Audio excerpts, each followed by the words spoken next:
We were debating whether or not it would work out, but there's certainly a lot of a fair amount of mix on the side of Team Ice from the Oceanic squad. I mean, I feel like they've came in with a plan with this one. And you know, picking up the LeBlanc for Rosie almost feels quite fitting here, because when he was playing as a support in the OPL, he was picking up Static Shiv, Rapid Fire Cannon, Bard. This guy's a monster. Giving him LeBlanc kind of makes sense. It's been locked in, Fish. It's been locked in. I get my Katarina game. I've been asking for this for so long. Dumbledore, you are my hero. I knew Team Fire wouldn't let me down. Oh, this is going to be exciting. I want to wait until everything is locked in so then we can try and talk about these kind of comps. But what we can say for sure is LeBlanc, very strong. Looks like it's going to be going in that support role. I actually used to have a teammate who was a LeBlanc support main, and he used to make it work all the time. You go for very early chains, and with the changes to chains, she's actually very effective down in the bottom lane. But in terms of overall team comps, what all of them want to do is buy a lot of items that kill stuff, and then they're going to want to go and kill their opponents, right? I kind of feel like that's the general idea here. That's assassin team comps, ladies and gentlemen. Buy a lot of items and kill as many people as possible. So we have to see which team is going to get the upper hand. We talked to Carbon earlier, said it's an exciting mode, lots of kills. It goes on for about 30-40 minutes. It's just going to be tons and tons of action. But we still want you guys to vote for your favorite team to win this match. Head over to @LOL Esports and use the hashtag TURWin or the hashtag OCEWin to vote for your favorite team heading into the first match for today. Ladies and gentlemen, assassin mode. This is going to be so much fun. I know for a fact that the players are excited. It should be a bloodbath. No slow laning phase, only hardcore action. And that is what I'm most excited for. As Frostgrim was mentioning us earlier, you know, it is completely man mode. You can't really tank up. You can buy the bits and pieces, but no Warmogs, no Randuins, Omids, no Guardian Angel to keep yourself alive. You buy damage, you go in, and you just hope you get out alive. That is certainly the case. So, we have a lot of assassins on the board. Fish, I'm going to leave the decision down to you. Are there any assassins that you want to cover first? Do you have any favorites that you want to look at? So, you know, I look at this and I go, there's so many different things I'd like to cover here, but I just see the Katarina. Yes, and know you do. How much you want to talk about this, Vedius. All right, so for the time being, right, so Katarina, her changes, let's run through her changes for a start, right? So she's no longer the point and click assassin like she used to be. She's not so much just dive in and just press all your buttons anymore. She has quite a lot of intricacies with her blades. So now you actually use the blades to reset your Shunpo cooldown. She still has her old passive of if she gets any kills or assists, her cooldowns are reduced by 15 seconds, but typically what you're going to want to do is max the Q. It's your main wave clearing tool, it's your main harass tool. It only hits onto 3 minions, but it will leave a dagger. If you walk into that dagger, it resets the cooldown of your Shunpo, or it reduces it by a certain percentage of that cooldown. The more points you put in it, the higher the percentage reduction is, and it just means that the later the game goes, the stronger the Katarina gets, and the more reset potential that she has. But what I'm really interested to see is how well Dumbledore can manage his daggers, because that is what the difference between bad Katarinas and good ones. And just sticking on Katarina for a bit, you can already see Dumbledore going for the Dark Seal as his first item, whereas Rosie is going for the support item instead, looking to just try and take passive gold, probably give most of it over towards Radier, who is in fact going for the 80 carry Ahri. Yeah, it does look like that. So Team Ice actually opting for a traditional bot lane, quote-unquote. So I think that'll be quite an interesting one. Already you can see that Team Fire have gotten the early push. So right now, Team Ice will be a little bit on the back foot, struggling to try and deal with that wave clear. But how the gold is distributed in the bottom lane will actually mean a lot for the Katarina, because both Ahri and Katarina are very item reliant. They have fairly poor base stats, but very good scaling. Katarina's a little bit better with the changes now to the passive on her spinning blades. But other than that, they're still both pretty item reliant. And you can see now that the lane is actually pushing towards them. The fact that Radier has AD actually gives them a big advantage in terms of the 2v2. Well, we move into the mid lane now. Swiffer up against Naru. Fizz taking on the Diana here. Naru doing a really good job so far trading against the Fish. But Carbon is in this lane looking to see if he can try and get a gank off here, but was spotted out by the Kha'Zix. Jump over the wall, but Naru spots him out, able to pull him backwards. Here comes Kha'Zix to jump over the wall, gets on top of Carbon for first blood as well. Swiffer's been flashed on, he has to flash away, and Team Fire get first blood. Carbon going for the solo Q plays, a charm lands in the bot lane. Bottom lane, Dumbledore gonna get locked up. There's the Ignite, Radius putting down the auto attacks, flashes forward, but hits the turret. Doesn't get the final auto attack. Exhaust goes out onto a Zetna, charms him back. Radius dead as Dumbledore dashes it as well. Ignite put on towards Rosie. Not quite enough for Dumbledore to catch up to Rosie. Oh, action already. Ladies and gentlemen, this is what we promised you, and this is what you're going to get. So unfortunate for Raider. He goes to the flash auto and he hits the tower. Oh, that couldn't have gone any worse for him, but Dumbledore is able to get away just barely with his life. Zayt not then able to turn it around. Just such clutch stuff. Let's start with the middle lane. Carbon going for the solo Q Shaco build. He has decided to run with the exhaust. He used it as a means to try and force Naru back. He didn't realize that he was spotted up by Crystal already for the turnaround gank. Meanwhile, this is the damage that you get from LeBlanc nowadays. The charm lands, there's the chain. You see the passive being propped, bang!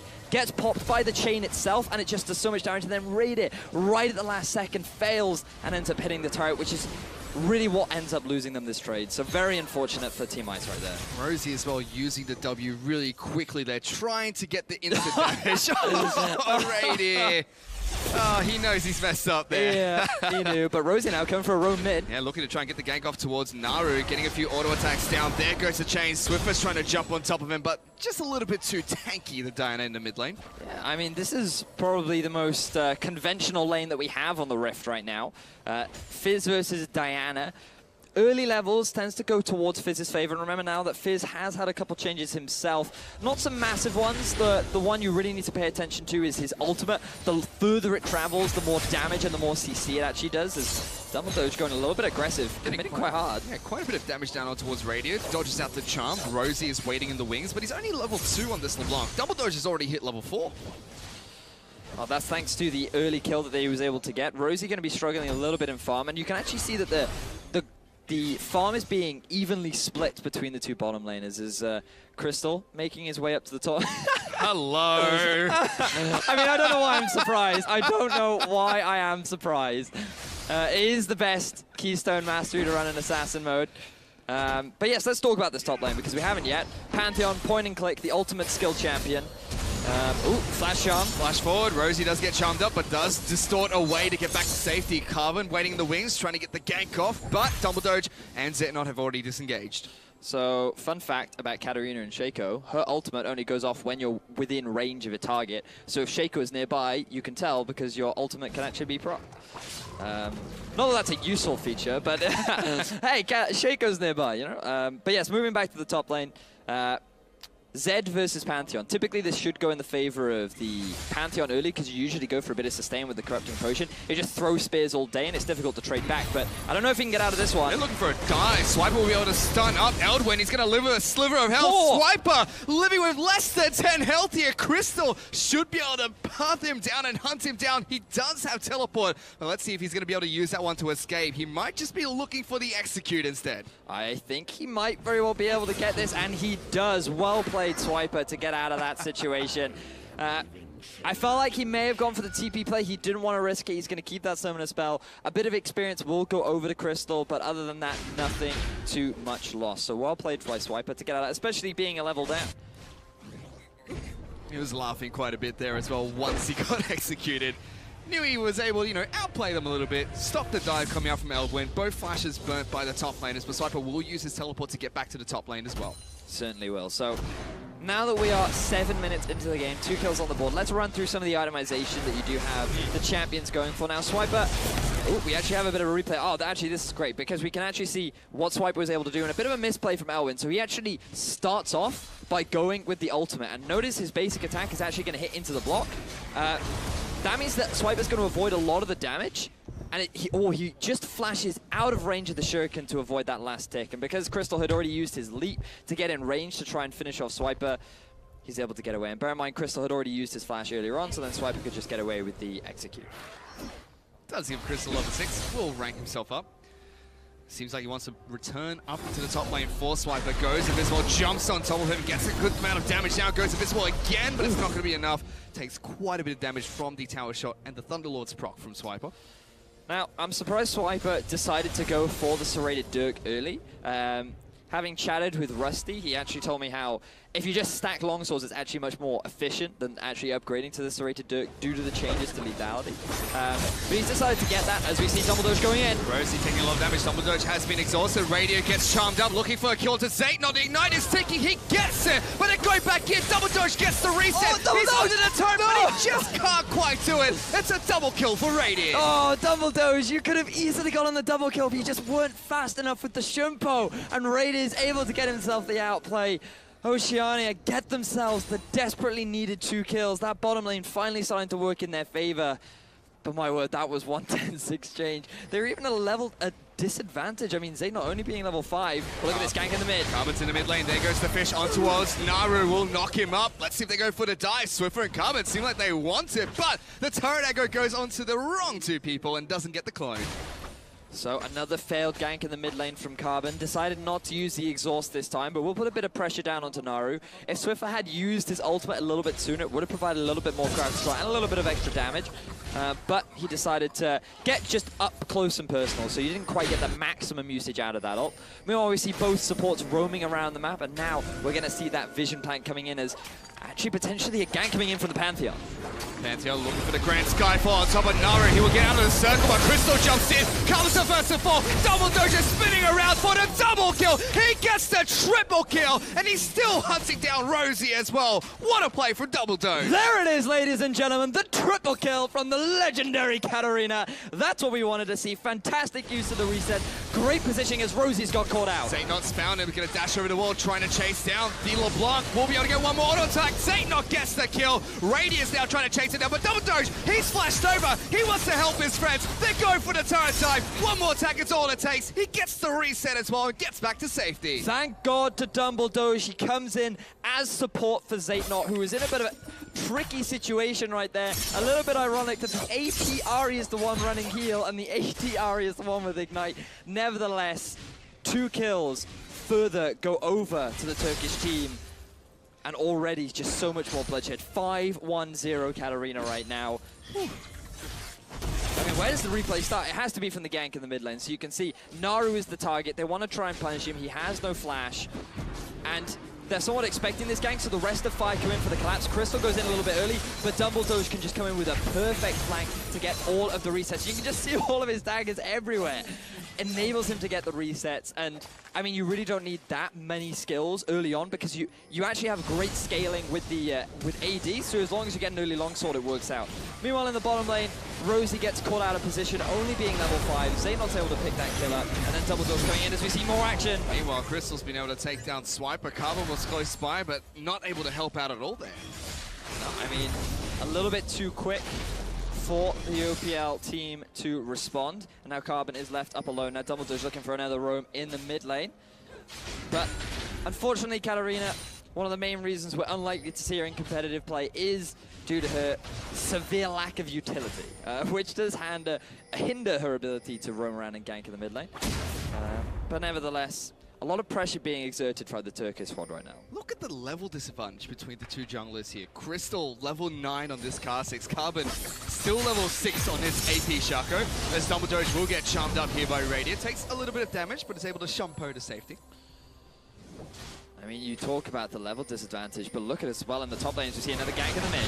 Grand Skyfall coming into mid lane. Naru's been hit by the fish, gets knocked up. Swiper gets the stun down as well. Looking for even more damage. He will dodge away from the playful trickster. Crystal comes here. He's on top of Swiffer, goes invincible, gets the last slash, and now Swiper's the target for Team Fire. Oh. The OPL team here are not doing well at all, Vidius. Meanwhile, in the bottom lane, it looks like Zaynot. He's been charmed up. Radiant's jumping in, but there goes Dumbledore trying to get as much damage down as possible. Radiant picks up the first kill. Dumbledore is chasing him down. Should be able to get him with the final auto attack. I mean, that's one way to kill your opponent, Dumbledore, but really, we have to focus on the outplay from Naru. He baited both members towards Crystal, who was just lying in wait, ready to strike. And then Naru with the quick footwork, and now Dumbledore.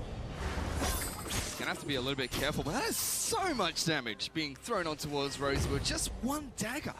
I know, right? It's crazy. I mean, already working towards that Hextech Gunblade. He's got 10 stacks of his Dark Steel video. Oh yeah, I mean, that's why you should go for it early on, because Katarina is just a killing machine, and if she gets an early lead, she snowballs out of control. Now Dumbledore knows this is going on. But Rosie knows as well. He gets the shutdown, removes 4 stacks of the Dark Seal as well, as Rosie gets the outplay onto Dumbledore. Oh, unfortunately for Dumbledore, she wasn't able to shunpo away from the distortion.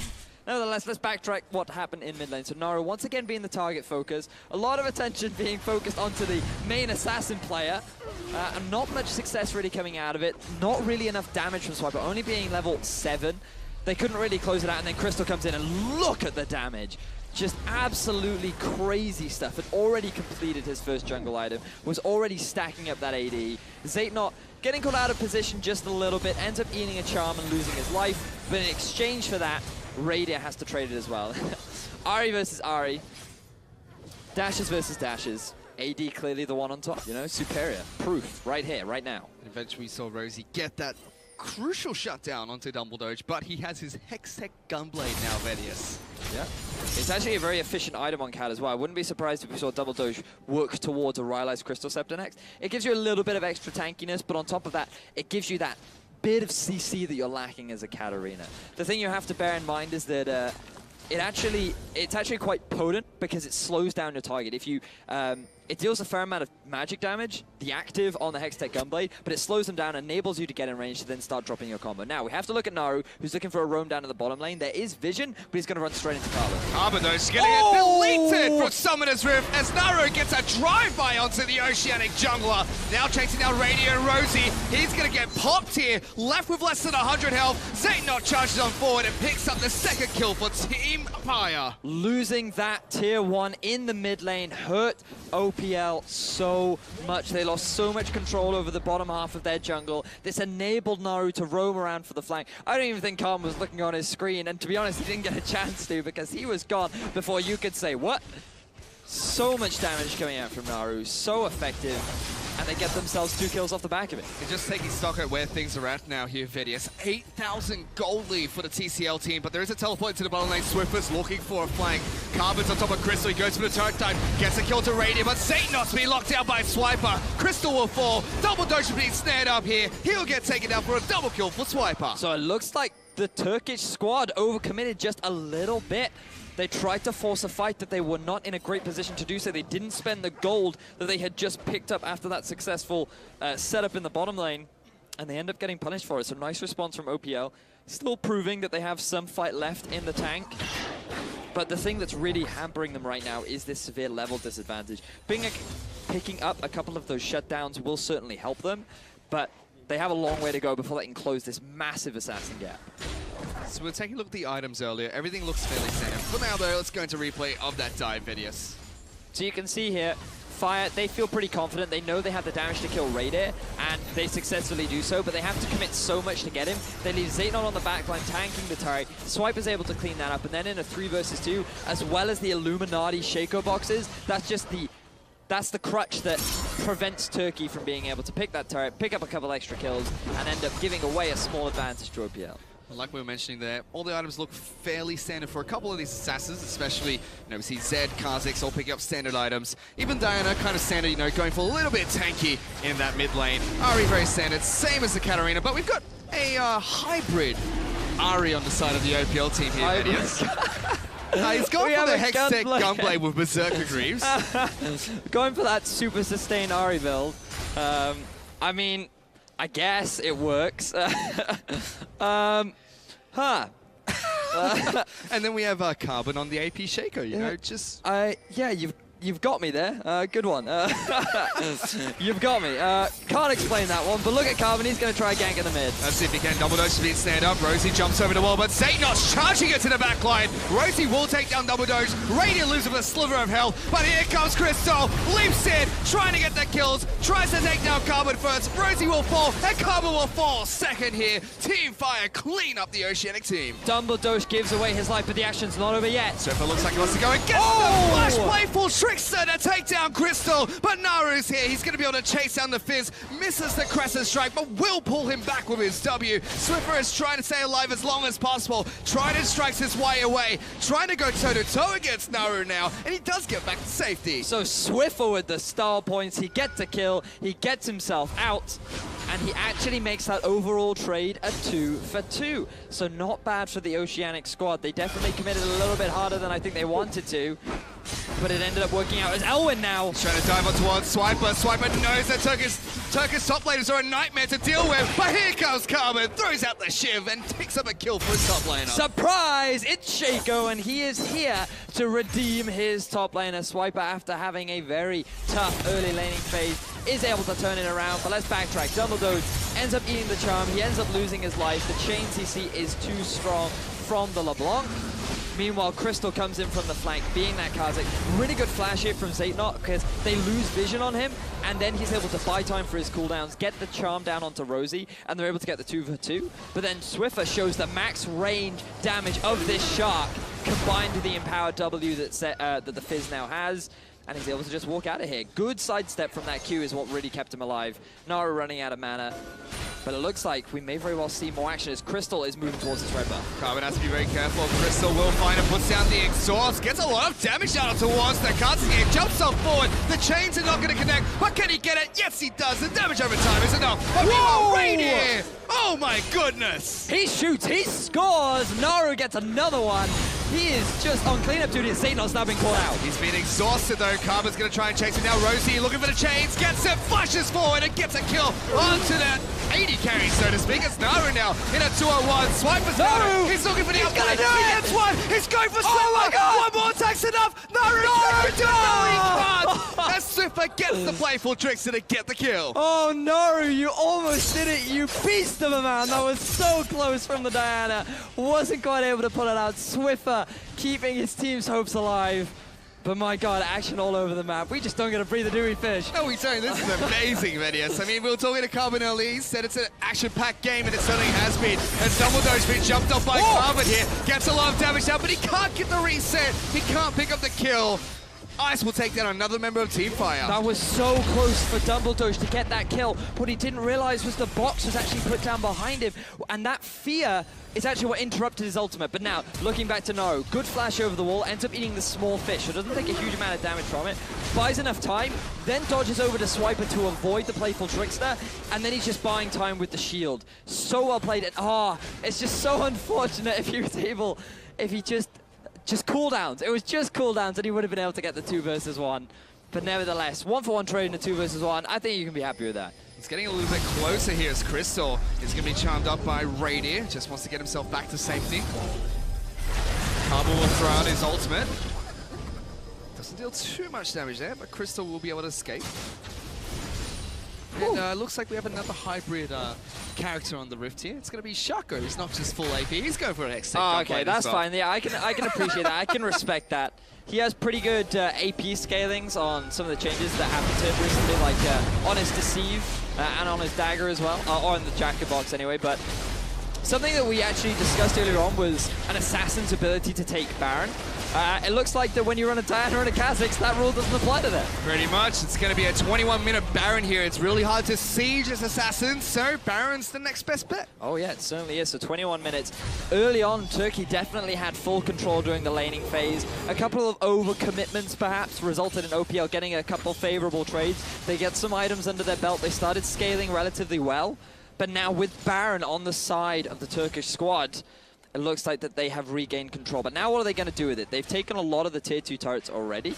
Note that Elwin has pretty much spent the entire game split pushing up on the top lane. Something that he is well known for in his defense is Carbon now in the mid. He's going in at some max range. Fish coming out to Naru. Carbon's incredibly low. Swiper's trying to jump in, but Dumbledore has got 1 kill already. Dana's going to fall. The resets come out for Katarina for the double. He's on top of Swiffer. Going to pick up his daggers. Playful Trickster comes out. It's the triple kill for Dumbledore, putting Team Fire in the lead again. I feel like the longer Dumbledore plays Katarina, the better understanding he has of the daggers, but the action's not done yet. Elwin's going in. Rosie tries to dash away. Does dash away pretty well there. Avoids all the damage from that death buff. Now looking for Dumbledore. Gets the shutdown. Rosie, that was amazing. I was just praising you, Dumbledore, and then you had to go and do that. Fair play to Rosie landing the chains, but I don't think it's going to be enough as Crystal. He's going to go in. Tries to jump on top of Rosie. Flashes forward. Gets him through the exhaust. Elwin has to be a little bit careful because Carbon's dashing up forward as well. Radier is trying to get as much damage down as possible. TP. Teleport coming to the back lines from Naru. Swiper's coming. No, Swiffer's coming in as well, Seeves.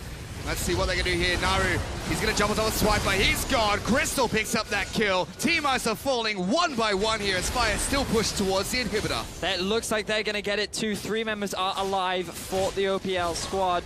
That fish is actually absolutely massive. It sure but it's is. not going to do enough damage to deter the Turkish team as they walk away with the inhibitor, feeling pretty confident after that successful team fight. 23-16 on the scoreboard here. 49,000 to 38,000 gold. Let's take a look at that one again, Vedius. So Carbon tries to go in, be the initiator, but then Naru just turns it around like, you do not initiate on me, I initiate on you. He does go down relatively early, but not before he's able to get so much damage down. Dumbledore is just using Naru as a front line to then just clean up the rest of the fight. He gets himself the triple kill. He does give his life away a little bit later on, but besides that point, really good outplay from Rosie to avoid all the damages. Now, the action does continue. Carbon has been taken down, but Swiffer's jumping on top of Naru. Here comes Radiant dashing in. Swiper's popped the Grand Skyfall. Swiffer with the Death Mask, going to be enough to take him down. Swiper's in amongst it, taking a lot of damage as Crystal will go on a killing spree to take down Pantheon. 3 for 1 in favor of the Turkish team once more. Naru has to give away his life, but every time he does, he just does so much damage in return. And while all this has been going on, split push Katarina has been working her way up in the top lane. Remember, she actually has a fair amount of AD as well, thanks to the gunblade that she picked up. But now, can you get the outplay? You just used all your abilities, and Carbon's hungry for blood. He's gone in, throws down the Hextech gunblade, but Double Doge goes back in. Let's see what he can do. He's been locked down, pops the Zonya's hourglass. Carbon is going to try and run away. Double Doge knows what's the right one, but still, 3-on-1 is a little bit too much for Double Doge. Dumbledore's using his ultimate just too early, too often. He's getting feared up by Carbon, which is interrupting a lot of his damage. If he'd just been a little bit more patient, he perhaps could have come out with a kill there, but nevertheless, Team Ice are going to buy themselves a little bit more time, but they end up losing 2 turrets. They lose 1 Nexus turret. They've lost their tier 2 in the bottom lane, and slowly but surely they are losing their base. They certainly are. 26-18. Finally, 1 Nexus turret has fallen. 2 inhibitor turrets have fallen. And a single inhibitor has been taken out in the mid lane. As Crystal, you know, just somewhere off the map, gets a kill into Radiant. Killing 80 carries, as Kha'Zix does, you know? But I gotta be honest, I feel like the big reason as to why Oceana's falling down is look at this build from Swiper.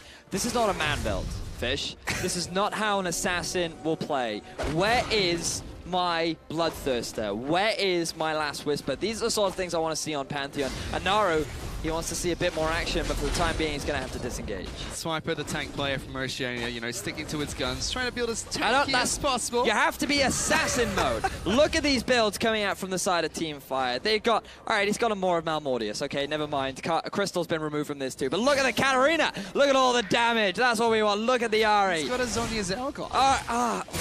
We should ban defensive items, period. Just get rid of them all. As long as it has armor or Emma, get it out of here. You're only allowed to build BF swords and needlessly large rods. That is all you're allowed. Well, now we're going to see Team Fire try to siege up the top lane. Turkish team already got a lot of damage on towards that turret. Carbon pops his ultimate, sends his clone in first. Big Fish coming up. Swiffer lands on the 2. Swiper's in amongst it. Radiant's cutting around. Double Doge gets a nice channel off, but a double kill coming out for Swiffer. Here comes Elwood. He's been exhausted, but already gets a single kill. Team Ice, though, they're taking out Team Fire 1 by 1. Crystal gets a kill, looking for the reset. Swiffer's going down as well. Double kill for Elwood. It's only 2 members up for Team Fire, but only 1 left for Team Ice. Things look so promising for the OPL squad, but they just could not deal with Elwyn coming in from the flank. Swiper, he still had his flash, Swiffer still had his flash, and they just could not react in time. With those death timers, Team Fire could look to try and end the game right now. Only Rosie left up, 8 seconds on Shaco. Carbon gonna try and come up and save the game. Elwyn and Crystal chasing on forward. Crystal will dash away from the chains. Evolves in the middle of the Oceanic base, as you do.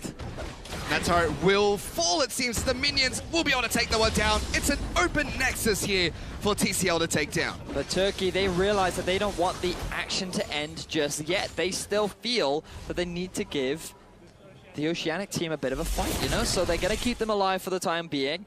But let's have a look at this fight. So the actual initiation comes out from the Pantheon once again. The Shark is absolutely fantastic because it lands onto Naru. Naru then flashes into 2 of his members saying, guys, help me. Gets the knock up onto Crystal. Dumbledore does get a full channel off, but he's just standing there. He doesn't use any of the resets, ends up collapsing, but we have to backtrack because there's more action now. Swiper's in trouble. There's going to be a teleport coming out from Swiffer trying to save him. The Shark comes out onto Elwood, doesn't connect, doesn't knock anyone up, and Crystal delivers a silver of health. Carbon now trying to save his mid laner. Radius coming up here. Zonya's been popped. Double burst going in. So it's not. There's the ultimate. Gonna land onto Carbon. Oh, Flash Zaynok. forward into Zonya's coming up for double dodge. Meanwhile, Zaynok gets taken down. Radius Can't double dodge. gets the double kill. Double dodge is trying to get the heck out of dodge. Rosie's chasing him down. Will we get the auto attacks up? And a teleport from Naru up into the top lane. Rosie's gonna throw down the chains, try and snare him up, but a good stop from Naru cancels out the chains as Rosie's trying to run away from super minions in towards the Turkish base. But have a look at Crystal. He's going to cut off Rosie's escape, or is he? The plants are still there. He misses him. He misses him. Rosie, a little bit of a 007 mission here as he tries to jump away from the rest of the Turkish team. Hide with the wolves, Rosie. Hide with the wolves. Oh my word, he's actually going to do it. Naru has no idea. He's given up on the chase. Rosie, has he done it? No, Naru's suspicious. Oh, he's going to try and jump back. Rosie can't quite hide with his wolves anymore. Now going in towards the Turkish base. There is a Zed coming up. Rosie, can he get executed? Oh! He will! Elwin tries his best, but it's not close enough. Rosie, the true magician, but all he's actually done is buy time for Team Fire to respawn and move towards the Baron. But this time, Team Ice are not going to give it for free. Swiper's coming in. Naru's going to jump on top of it. Spike goes down. Crystal's but there gone. goes Crystal. Carbon's been altered by the Zed. Deathmark comes out. That will pop the Shaco. Radius trying to kite back as the AD carry he is. He'll get popped by Naru. And it's still going to be a huge victory there for Team Fire. Oh my word, just bloodshed over and over again. 2 for 2. You're now starting to see this hyper-aggressive build from Crystal. He's just super squishy. Everyone has so much damage. Everyone is so squishy. You just need 1 CC to kill a single target. Oh my... I need to breathe the fish. I need to breathe. Well, Rosie's going to be back up here. Does have the home guards to get out and try and defend this base. The Nexus is open. Super minions are crashing on towards the base of Oceania. 3 members of Turkey are looking to try and end the game here, but there are still 3 members of Oceania left up. Super minions now getting some damage on towards the Nexus, but Turkish does back out and waits for the rest of the team to come back up. Yeah, they realize that even though their team's respawn timers are the same as their opponents, they're obviously in the enemy base, so they're going to be in a 5 versus 3 much before the rest of their allies are able to catch up. So they're just going to back away for now. Maybe try and gain vision control. Do you do that in Assassin mode? I'm not entirely sure. But nevertheless, they're just going to retreat for the time being. So, death cap now completed for Naru. If he wasn't doing damage before, he's certainly going to do a lot of damage now. Baron has now been kicked off, and Naru's just being really the zoning player to deter OPL from getting it. And I think this will be another free Baron for Turkey. No one from Oceania was close enough to contest for that Baron. Shaka was all the way back in his base with a little bit of vision control in his trap setup, but... Also, 2 inhibitors down in your own base does make it a little bit difficult to back away. It's a Turkish team with 2 Mountain Dragons and a Baron buff here, Vedius. Here comes Looks like Carver. Oceania going to try and go for the initiation. Swiper's coming. A big fish comes out from Swiffer. Rosie over the top, looking for him. But Double Dose gets a nice channel off. Carver gets the first kill. They're winning. Crystal will go down. Oceania trying to defend. Swiffer's gone, though. It's now a 3-on-2. Let's see if they can pull up the kills here. But look at this. Turkish team are just moving towards the base. They might very well try to end it right now. They've realized they've lost the fight, but they don't have to lose the game. Elwin, he's moving towards the Nexus. They could do it right now. They're going for the backdoor. Elwin gets the shutdown towards Rosie. They're getting the damage down towards the Nexus. Can Turkey do it? The sun comes out from Swiper. Elwin's trying his best. Naru gets into the mountain. He launches forward. Naru gets the double kill and ends the game. Turkey pick up the win. Naru ending in style points. He lost the majority of his health on the enemy spawn point. And then he goes for the flash, he uses the passive to end the game just before Elwin dies. Fantastic stuff. 31 minutes of just